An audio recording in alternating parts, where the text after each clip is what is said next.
Chapter 6: Men in Space. In the middle of the 20th century, the Russians and the Americans started working on the possibility of traveling in space. They launched several rockets which went round the Earth above the top of air. The first rocket carried only scientific instruments. Later animals were sent. The Russian scientists were then ready to send up a man. They chose Major Yuri Gagarin to be the first cosmonaut.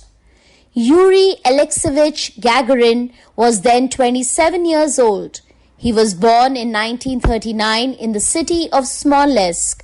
His father was a carpenter. When Yuri grew up, he joined the Russian Air Force and trained as a jet aircraft pilot.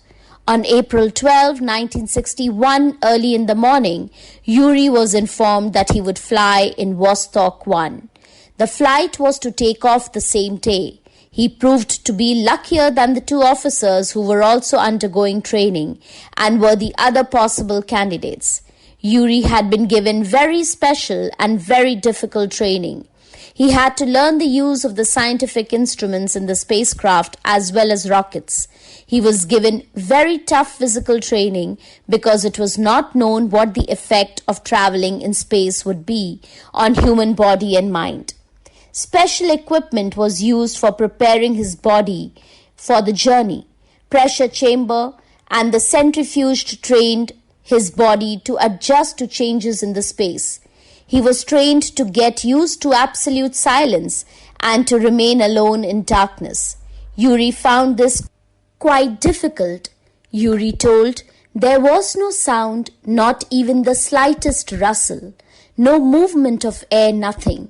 Gagarin was at high risk of his life, but he had a firm faith in the ability of Russian scientists and engineers. On the morning of April 12, 1961, Gagarin put on his spacesuit, on top of which he wore a pale blue fiber suit and finally an orange suit. When all the instruments were ready, Gagarin said, "Right, let's go on up." At 9:07 a.m. Moscow time, Vostok was launched by its powerful motors. At its peak, it reached 17,500 miles an hour at a height of about 190 miles above the earth. Gagarin could look through the porthole of his cabin. He could make out coastline, rivers, forests, and clouds as he flew above. He could speak to radio station. He gave continuous commentary on what he saw. A few moments later, he became weightless. He was floating in his cabin. He reported, "All's well. I'm not too much troubling by the feeling of weightlessness." On his return, he looked out of his porthole again. Even in sunlight, the sky looked black. The earth had a brilliant orange outline. The descent was the most dangerous part of the journey. The spacecraft could burn up. The speed of Vostok had to be controlled. When the Vostok was not far from the ground, Gagarin's cabin with Gagarin in it floated gently down to the ground. Two peasant women working in the fields saw him and came running. They thought a spy had landed. Gagarin gave them his bright smile and said in his own language, "Give me a hand." Gagarin's journey was over. His flight had lasted 1 hour and 48 minutes. He had created history as the first man in space. First Indian man in space.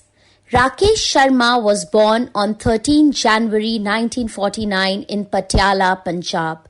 In 1970, after joining the Indian Air Force as a test pilot, his passion for flying opened up several opportunities, such as being a part of war operations against Pakistan. He flew various Mikoyan Gurevich aircrafts starting from 1971. Rakesh swiftly progressed through many levels, and in 1984 he was appointed as the squadron leader and pilot in the Indian Air Force. Rakesh Sharma was chosen out of hundreds of applicants to undergo training with the Russians as part of their space program. He was selected on 20th September 1982 to become a cosmonaut and was trained for 18 months for the 8 days trip. He was a squadron leader with the Indian Air Force when he flew into space in 1984 as part of a joint program between the Indian Space Research Organization (ISRO) and the Soviet Interkosmos Space Program. In 1984, he became the first Indian citizen to go into space when he flew aboard the Russian rocket Soyuz T-11. He spent 8 days in space on board the Salyut 7 space station, Soviet/Russian. He joined 2 other Soviet cosmonauts aboard the Soyuz T-11 spacecraft, which blasted off on April 2, 1984. Rakesh Sharma immortalized himself in Indian history and made his way into many Indian hearts by his answer to the then PM Indira Gandhi ji's question on how India looked from outer space. He replied, "Sare jahan se acha Hindustan hamara," meaning our land of Hindustan is the best in the world. That was also a proud moment for millions of Indian TV viewers who watched India become the 14th nation to send a man to outer space. He was conferred with the honor of Hero of Soviet Union upon his return from space.